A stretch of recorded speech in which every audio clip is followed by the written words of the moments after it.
All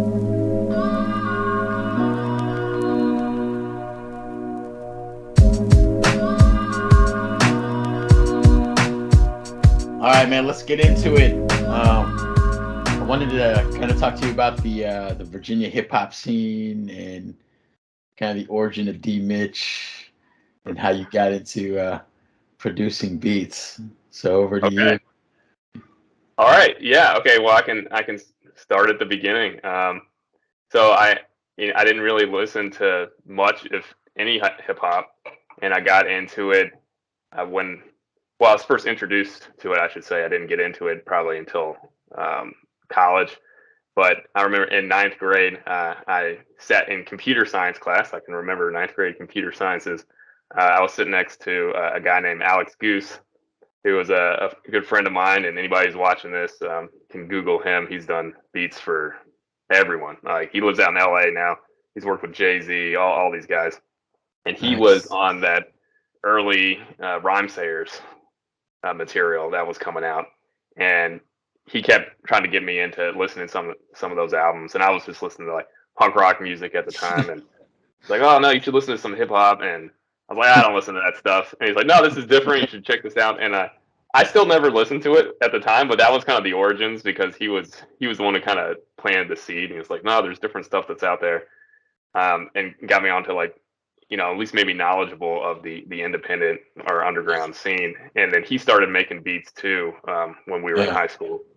And so he would be like the origin, like the guy who originally planted the seed. I haven't talked to him in years, but that's how I first got introduced into like underground independent hip hop. And then I didn't actually start making beats until probably 6 or 7 years later. Uh, so I was just playing in like punk rock bands and things like that in Yeah. the DC area. And then I ended up starting to get into beat making because I left a band that I was playing in. We had done a few tours, and I was just looking for a way to make music on my own without having to need a full band. And so I just kind of was teaching myself how to make instrumentals, and then I started working on beats, and it just kind of snowballed from there. So that was sort of the origin, and then how I ended up getting my name, which I don't. It's not even. It's just basically my name shortened. Isn't something that I came up with or anything like that because it's the most like I wish I had something cool like Memphis Reigns or something. But I had one of the uh, one of the guys in the music scene that we used to play like punk rock shows with. There was this punk rock band called the Republic Rats, and these guys were like 6 years younger than us, and they used to be on a bunch of shows that we would play. Really great guys, and one of them started calling me that for short, and then everybody in the scene just started calling me, and I was like, okay, well, whatever. But when I started making beats, I was Yeah. just making them and putting them on like file sharing software. And one of the guys from the Republic Rats burned a bunch of them onto a CD and was like D-Mitch's beats.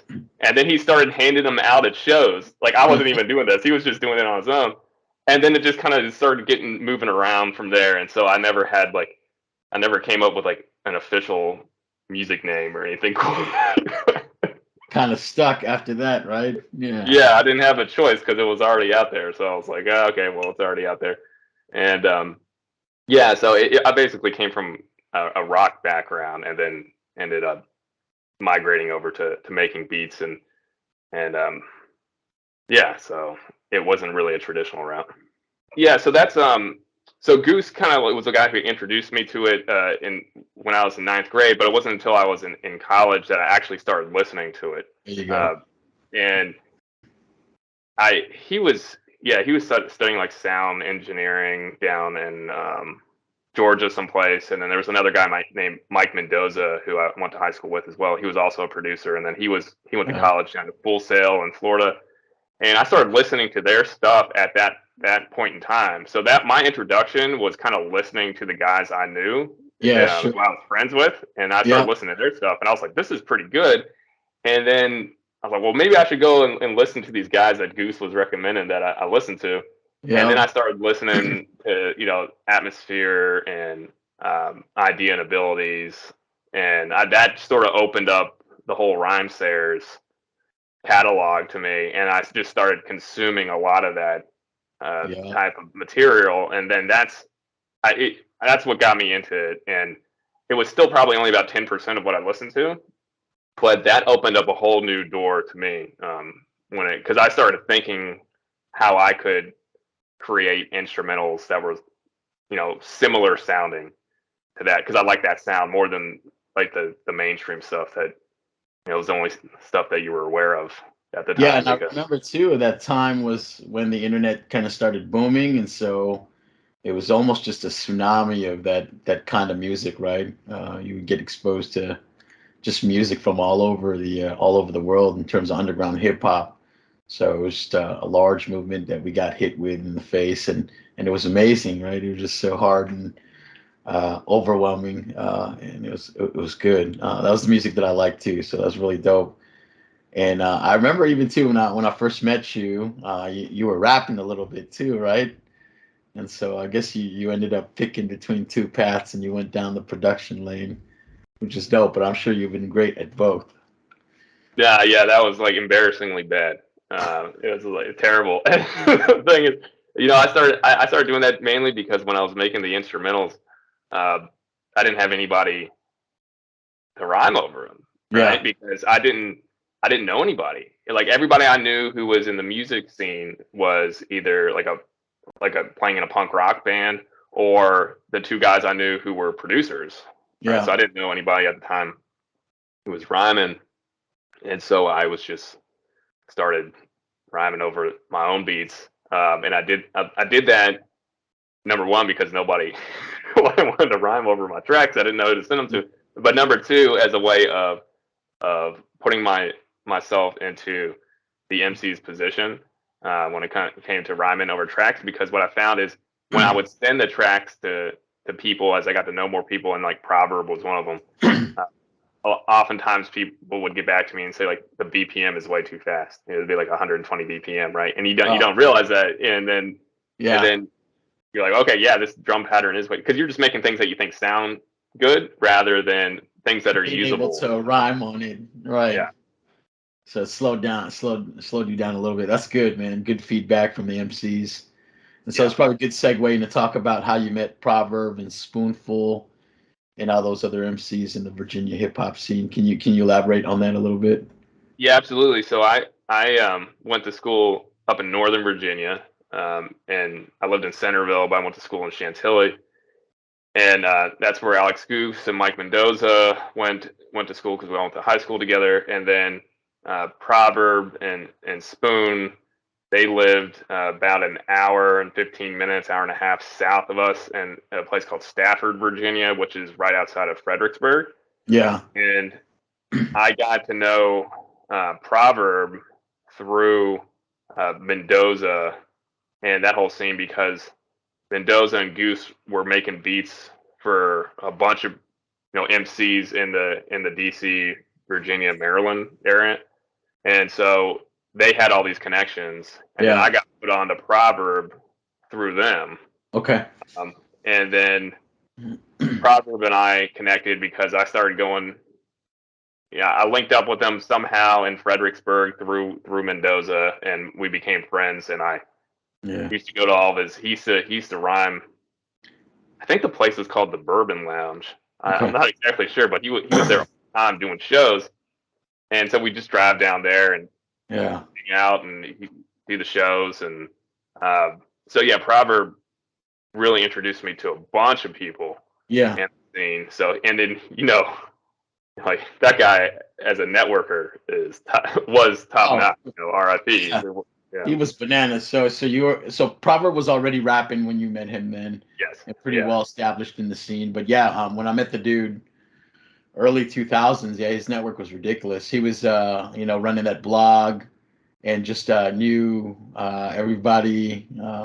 He just had an amazing network of friends that he worked with and was always talking to, and his releases were amazing too as well. So that's pretty cool. Yeah. Yeah, he was the best, man. Like I don't know if I've ever met a better dude.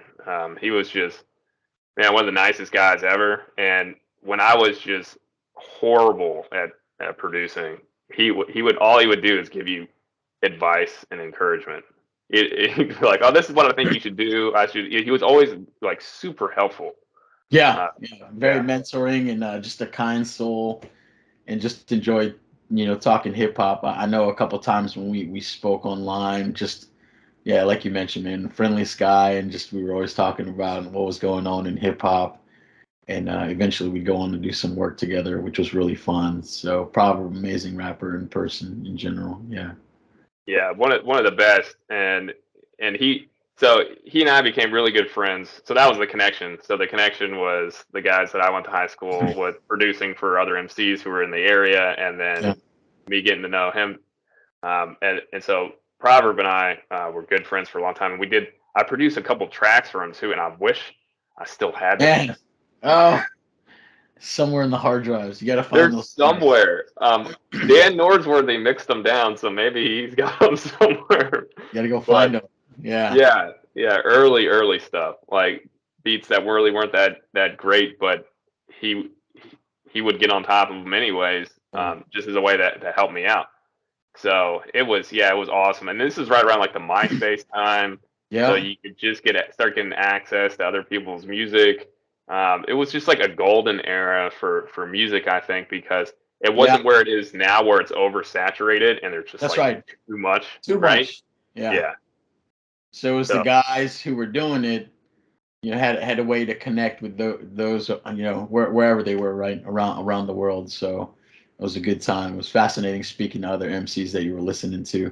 Did you produce the Cloud Kingdom track that yes, Proverb and I did? I think you did, right? yes, I did. So Yeah, we got one in the books, man, with a good dude. So that was fun. that Uh, was, even though okay. it took him like a year and a half to get his verse down. That was great. Rest in It peace. just took forever. Yeah. But yeah. So anyways, like I got to know Proverb, and then I got to know Spoon Through him. through Proverb. Yeah. Okay. Did they go to Yeah. school together? They're from the same city, right? Yeah. They're from the same area in Stafford, like just one neighborhood apart, and they used to record all the time, and they actually had they were a two-person crew called Axis. They Ah, I actually, didn't know yes, that. yes, Holy and cow. yes, and they recorded like 4 or 5 songs together. And I wish I knew where those Axis Oh songs are, man, some but like good way tracks.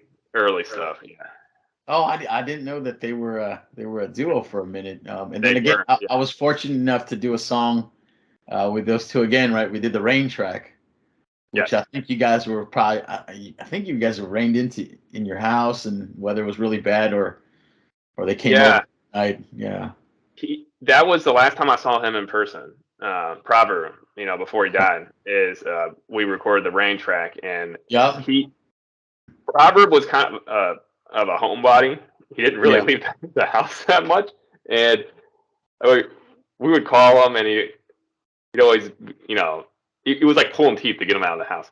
Yeah. And I hit him up, and we're like, okay, we got to get him to come over like in person and record, because like Yeah. when he recorded the verse for Cloud Kingdom, it took him a year and a half, Yeah. because he was such a perfectionist, right? So he just That's keep right. rewriting stuff, and like, which is a good thing, but you're not going to get him on a track forever, because it's going to take him forever to nail down his verse. And so Spoon and I were like, we got to get him back in the studio in person, because when you get him in the studio in person, he can write something down and record it, and it sounds great, and he doesn't like overthink it. Overthink it. Um, Yeah. and so we came up with a strategy, because we knew that he'd want to spend time on the verse and all this. Yeah. So we're like, hey, let's meet up and grab something to eat. And he's like, oh, okay. And we were able to pull him out for lunch. And then once we pulled him out for Let's lunch, go to we went over and picked him up, right? So he wasn't he didn't have his own car, so he couldn't skate off. And we were like, take off on his own will. hey, we're gonna go back to Spoon's place, and we're gonna work on a track. And he was like, okay, that sounds good. Yeah, you guys did that for the culture, man. So good move. Yeah, Uh, so we all came back and like hung out in Spoon's basement, and we wrote and recorded that track over a few hours, and that was the last time I saw him. yeah. So I'll say in his defense, I think it took me 2 years to record that verse, right? Because the song was done, and you guys were waiting for me to do it. And Yep. then I don't know, I think I took a break or something, but I didn't record that song until like 2, 3 years later, right? And then we didn't even put out the track until 2020, I think. Yep. Yep. So there you go. Yeah. So that's pretty hysterical. And so I guess like as you mentioned, from Proverb, you met Jesse or Spoonfull, right? Yep. And then that sparked a little relationship between you guys, where you guys did a bunch of music too, as well, right? And I Yeah. remember Yeah. though, you also had when I first met you in 2008. I think you sent me a couple like record label type CDs that you were on. I can't remember if it was Downright Records already, or I I think don't it was remember. Potions album. I've got copies of it in my. Oh wow, you got that? I forgot about that. Yeah, that's some Yeah. really old stuff. Yeah, I yeah. So remember I you guys had, were running as a label before that. yeah, no, so let's see here. I was just doing instrumental stuff there for a while, and I think I put out like 2 EPs of just instrumentals, but they Yep, weren't like official releases. I was just like handing them out at shows, I just got burning them. CDs and stuff. Oh yeah. And so I got to know Spoon through Proverb, and I remember this because I was I was touring. I had set up a tour with Brian Moon, and it was just like an East Coast tour, and we Okay. were just doing some dates for like 2 weeks. And Dan Norsworthy came along Okay. with us, and Spoon reached out to me. I remember on MySpace, and he was like, "Hey, I'm a friend of Proverbs. Put me on you. Like, I noticed you got all these shows. Like, how on earth are you getting all these shows booked, right?" Yeah. Yeah. And I was like, "Oh yeah, well, this is what I'm doing."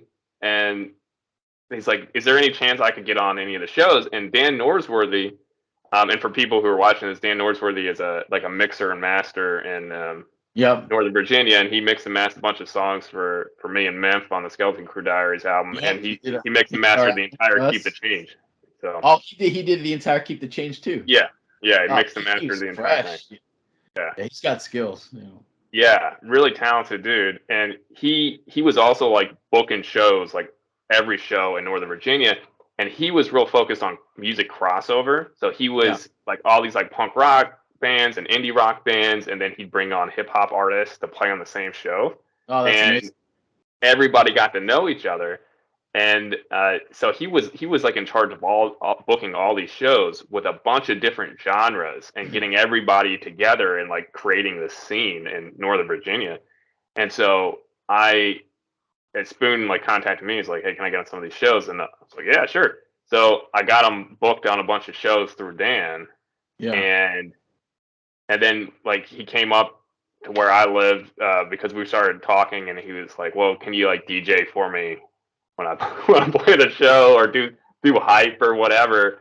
Mm. And I was like, "Yeah, sure, man." And then we we came up. He came up to my place, and we were like practicing what we would do for the show. And then Yeah. from there, that's how we connected. So that's Yeah. the origin. I think I saw a video when you guys performed at UVA, Hmm. and you're running a hype man for him.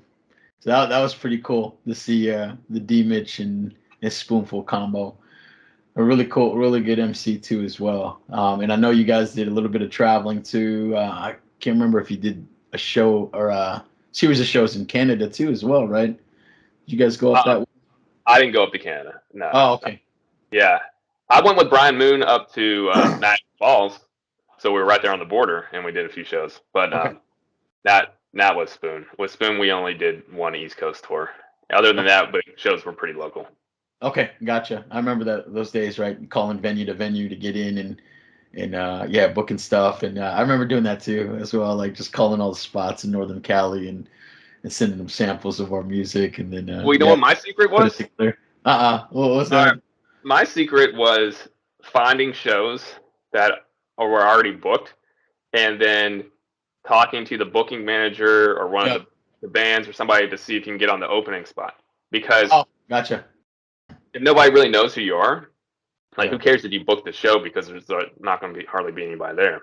Yeah. So that would be what I would do for out of town shows, and Yeah. then for local shows, Dan would book them, and he Yep. would bring in all the different bands, and they would bring all their fans, and it was just It was wild. It was I bet. awesome. Yeah. Yeah, that's what we do. We turn it into like a big gigantic friend party, right? So Yeah. get people to come, and then yeah, that was good. Good times, man. I know you promoted on MySpace, and everybody would have it on the page, and Yeah, yeah, it was yeah. And before that, we used to like when I was playing all those punk rock bands. It was there was a place called the Electric Maid in DC, and it was basically every weekend there was some show going on there, some local show with bands playing. So yeah, everybody would just go there just to hang out, even if they yeah, didn't know who any of the exactly. bands were, you know? Yeah, and it was cool.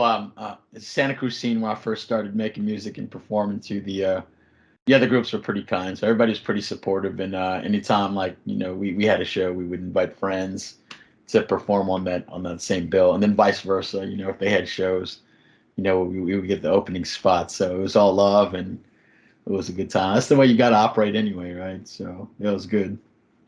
All right, let me tell you this story. One time we were playing this show, and this wasn't a hip hop show. This was a band that I was playing with at the time. That it was out of town. I was in West Virginia, and Okay. you never get paid when you go to these shows, right? Because they're all just like local shows. Yeah. But this one guy's like, "Oh yeah, we'll pay for your gas money and all to come out," which was a big deal back then because we were all Yeah. totally broke. Heck And yeah. and we show up and we do the show, great show, and the guy's like, "Hey, I'm sorry, but I don't have enough money to pay for the gas." But he's like, "But I do have like 40 boxes of wine."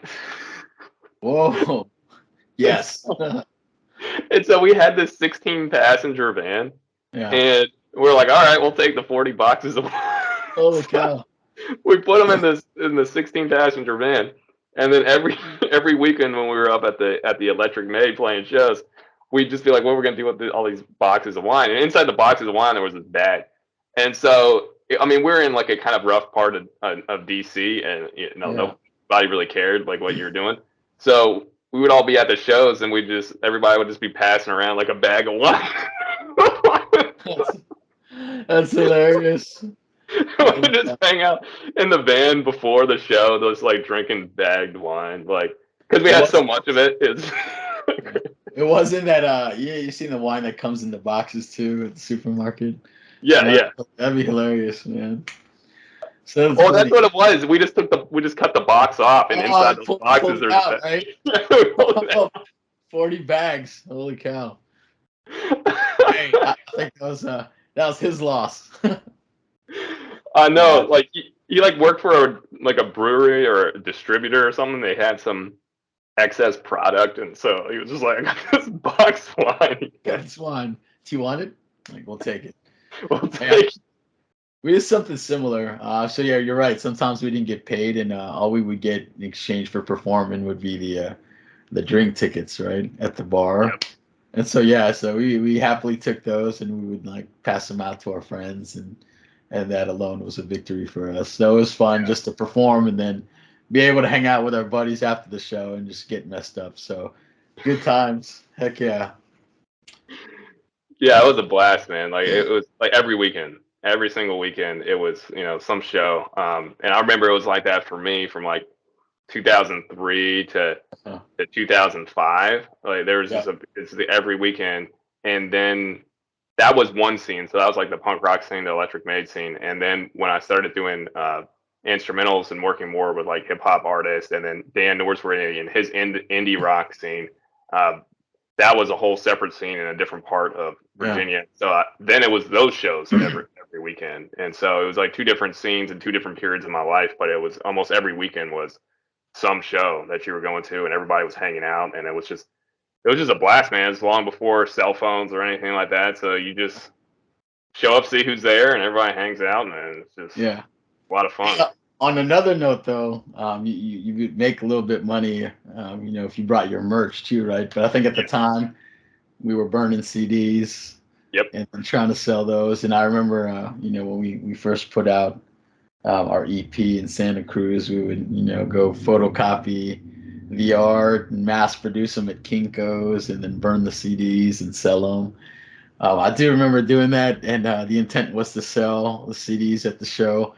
And we had a buddy, his friend like ran the little merch table for us, right? And so I was like, oh, all our CDs are gone, man. And I said, man, where's all the money for it, man? And he thought they were promo CDs, and he was just handing them out. I was like, oh man, okay, that didn't work. So needless to say, we didn't make any money off of that. But Oh wow, that's awesome. that's hilarious. Yeah, it was pretty That funny. is hilarious. But yeah, going back to you and Spoon, meeting. You guys went on to record a CD called "Keep the Change" Yep. in 2009. And I think that was probably your first official album. You guys were probably doing loose tracks when you first met in the early 2000s, but eventually you go on to record "Keep the Change." Is that correct? That's correct. Yeah, we first started recording tracks, I think 2006. Okay. Just like one-off tracks, and we just like get together on the weekend and record a song, and then put it on the internet on MySpace or something like that. And so no official releases. We did this one song called "Road" back in like late 2006. It was probably like my favorite song ever. I don't really know why. The beat's pretty simple, and there's really nothing too special about the track, but I just love the way that it sounds, and it just great song to me, at least, still to this day. But I think it's only on YouTube. I don't even have the MP3 or anything. Yeah, So I got to go back and listen to it. I don't think I've heard that song, or maybe I did, but it's just been some time. But yeah, we just scattered all over the place. I don't even know how many songs we did, these one-off songs on the weekend, but they're just in random spots on the internet. Yeah. So.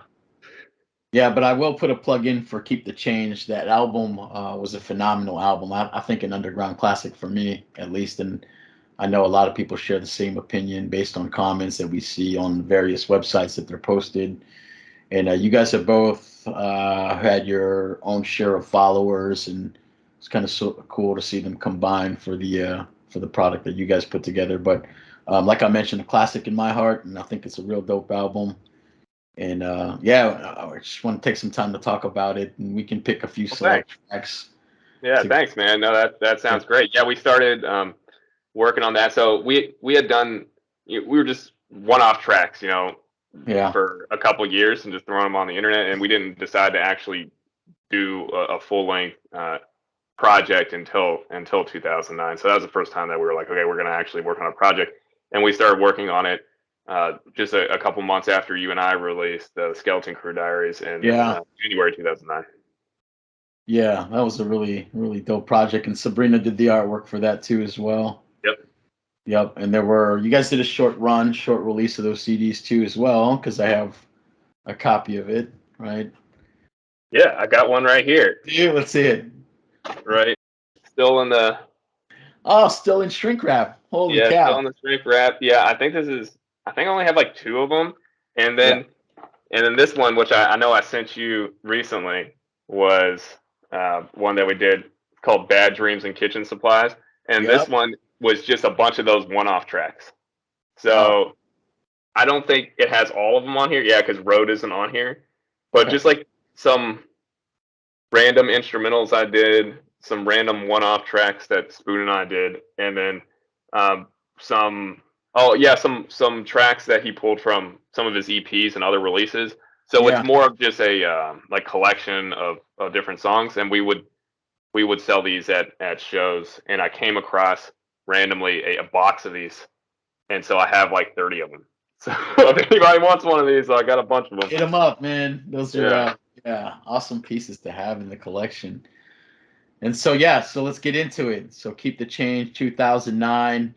A couple songs that I picked out from the album for us to talk about. First one is Zipped Up. So you want to talk a little bit about the process in putting that track together?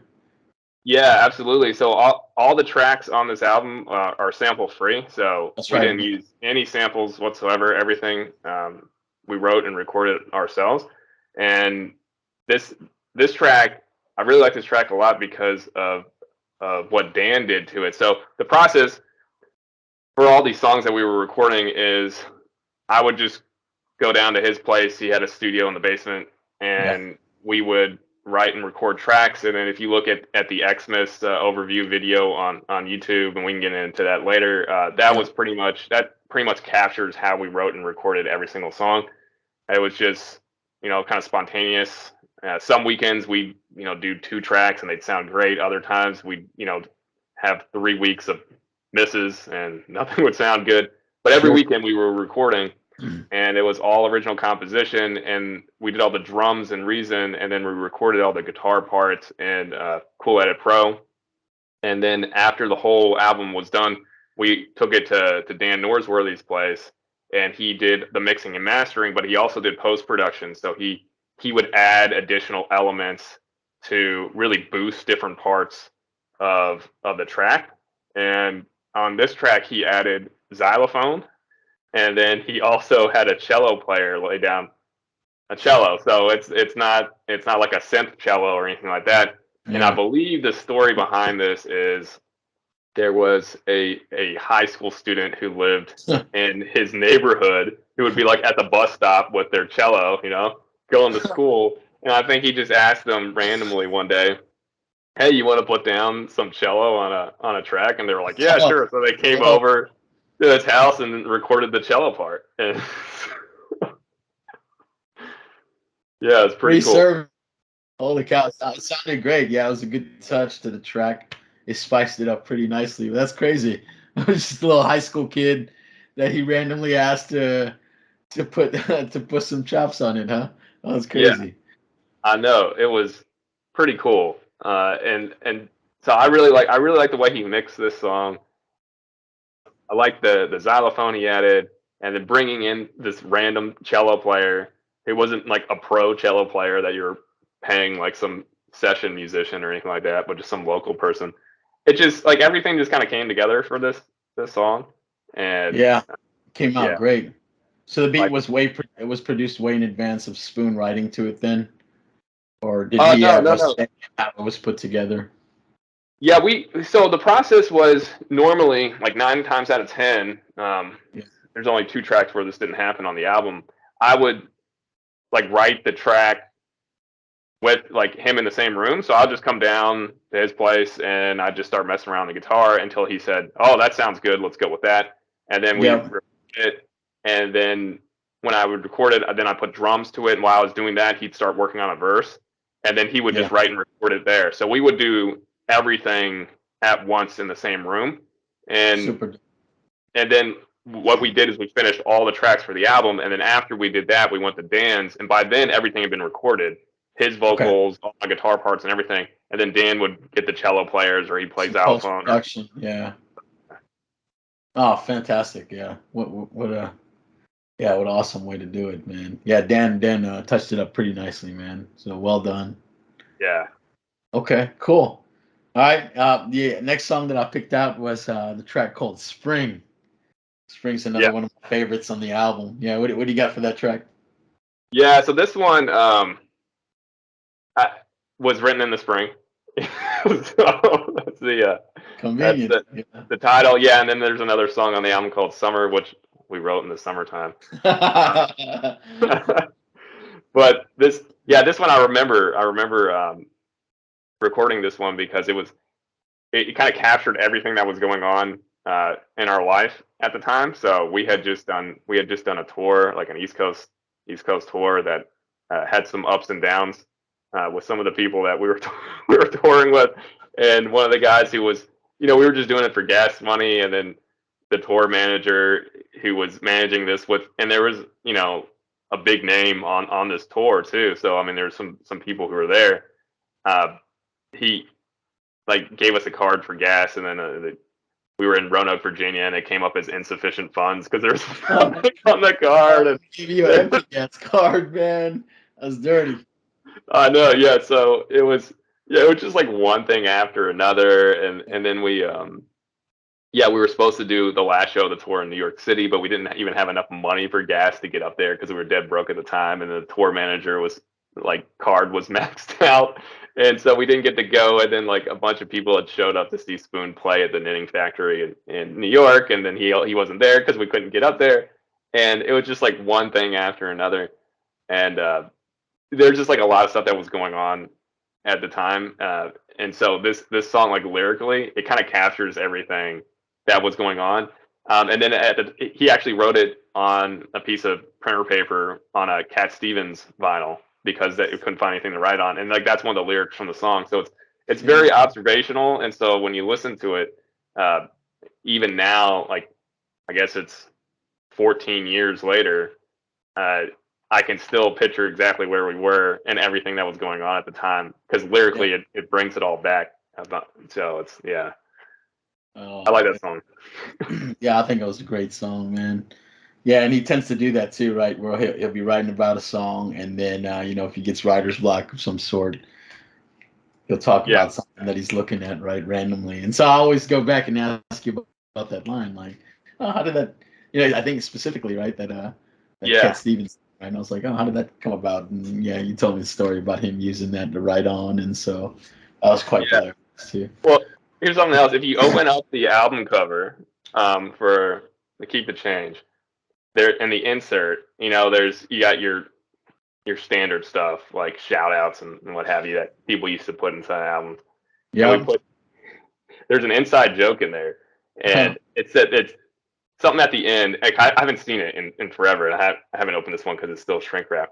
But it said like Downright Records and RAD, RADD. And nobody really knows what RAD is. But what RAD is that tour that I was telling you about. We were cruising back. We're coming back from Roanoke, Virginia. We're driving back north. We're already dealing with all this stuff. We hardly have any money. The guy's card's maxed out, and we're cruising down 81, and it's like the middle. It's like the middle of the night, right? So it's like 2 o'clock in the morning, and there's this car that's just like weaving from one one lane to another, and it almost hits this other car, and then it comes back and almost hits us. And this guy is just like driving like totally trash, and he's all Oh, over the road. And then all of a sudden, this cop come up next to us, and then we flag down the cop, and he slows down, and we're like cruising on the highway, and we're like, "Yo, this guy over here." And he gives us a thumbs up, and he turns on the light, and he pulls the guy over. And we're like, all right, rappers against drunk drivers. And so, oh, that's like, hilarious. this is probably the most un-hip hop thing like you could possibly do. But that guy was gonna kill somebody, so Yeah, good call, but that's hilarious. Holy cow. Now I have to go back into the CD and look at it now. Oh, that's crazy. yeah. So it's that was just like an inside joke, and that came from that same tour that happened in the spring. So all this is coming back to me now. But yeah, it's kind of a funny story. That's great. I've never heard that story. Okay, awesome. Hey, man, we'll move on to the next track that I picked out for us, which was Guilty Pleasure. Also, one of my favorites because you featured two guest MCs who were Yeah. just as dope as Spoonfull, one female, one male. And then can you talk a little bit about the features that you had on that album? I was Yeah. really So impressed with those guys. Yeah. the girl is Aria Silenced, and Spoon knew her somehow, and so he ended up pulling her into the track. Uh, I never communicated with her. I didn't know her on a personal level or anything, but he knew her somehow Yeah. through music and wanted to bring her on the song, and so that's how she got on that track. Which I believe this is the only song with any guest spots. That's It's right. just yeah, and so she that's how she ended up on the track. And I have no idea if she's still rhyming or anything like that. I was But just about to ask you that. She was really dope, man. I'm really a fan of female MCs, and yeah, she murdered the track. She's dope.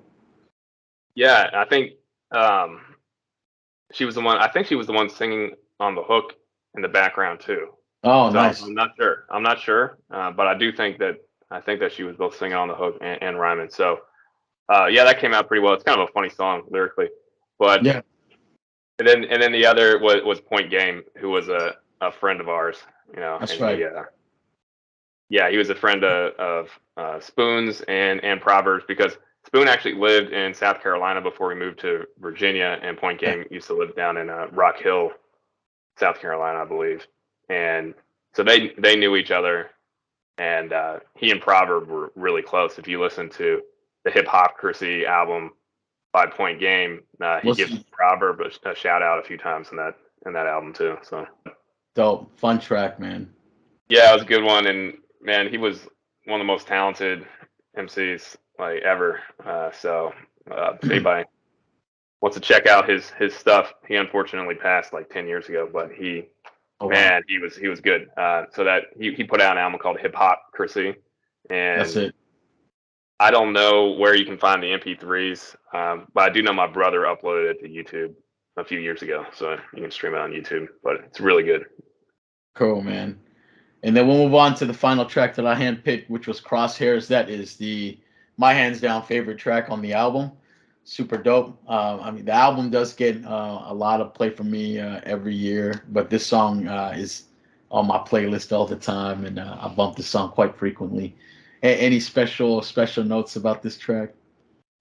No, not too much. You know, I remember writing it. I remember writing it in Spoon's basement, like we were doing with the other tracks. And So yeah, I really liked this one lyrically too. I think yeah, he did a really solid job. yeah, that's what hit with me the most, right? Yeah. Yeah, absolutely. And then my cousin was the one who was singing on the hook. So she was a part of the track. And then this was the the other song, because there's two songs with cello. This song had cello in it, and I believe it was the same From the same high school kid. same. I think it was the same high school kid. Dude, that kid probably has no idea that he or she featured on a hip hop classic. That's wild.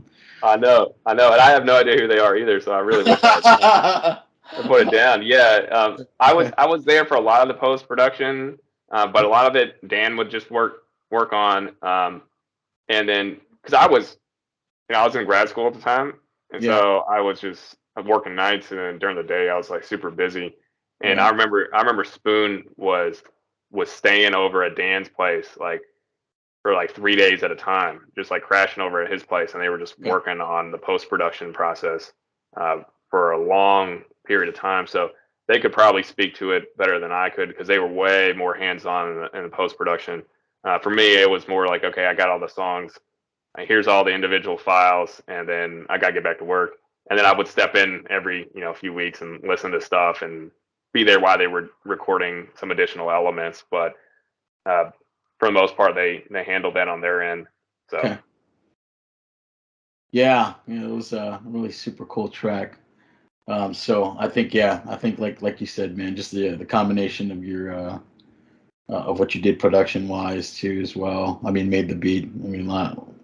And then as you mentioned, like lyrically, it was just phenomenal. I mean, he's on top of his game lyrically, but this one just really hit. So yeah, really cool, man. And overall, amazing album, man. I'm a big fan, as well as so many other people. Yeah. well, thanks, man. I really appreciate that. And I got a shout out to some random kid who I don't remember his name, but right after this album came out, he sent me an email and was like, "Hey, I play guitar. Can you send me the guitar tabs for the track?"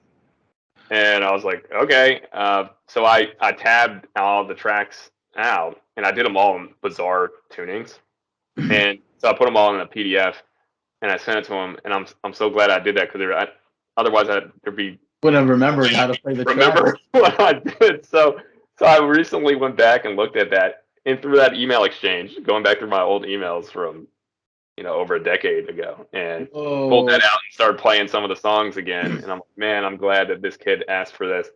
So I did the same thing for our most recent album too. Every track I ended up tabbing out so that way I wouldn't forget how to play oh, it. that's fantastic, man.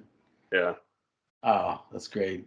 Yeah, hey, well, that was a great album. And then, as I mentioned, classic to me and so many others. But there was also a track on there that I consider was yeah, I guess a cousin of the album, right? It didn't make the album, but you guys recorded it shortly after, and that was called Christmas, and Yep. which has a pretty cool story to it because you guys recorded a video and just kind of captured the process of how you guys recorded the track and put it together. And it's got the play by play from start to finish, and then the song playing in totality at the end, right? So, anything you wanted to mention about that track? I really love that track too, as well. Yeah, so that was the last one that we did. I think we did like two or three other tracks afterwards that were just some piano beats. Yeah, But that was the last track that we did that was similar sounding to that Keep the Change album with the sure. acoustic guitar and everything. And The reason why I didn't make the album is because we did it right around Christmas time after the album came out, because it came out in October. Yeah. And if anybody watches that video on YouTube, that was basically that's the process that we took for every single song. We recorded it all in that same room with the same guitar, the same mic, everything like that. It captures basically the entire Keep the Change album, even though that track wasn't on the album. But yeah, the story behind that one was I was just down there hanging out. We didn't have any intention of writing a track because we were basically completely smoked creatively from having just done this album, this original composition album, and all the post production and everything like that.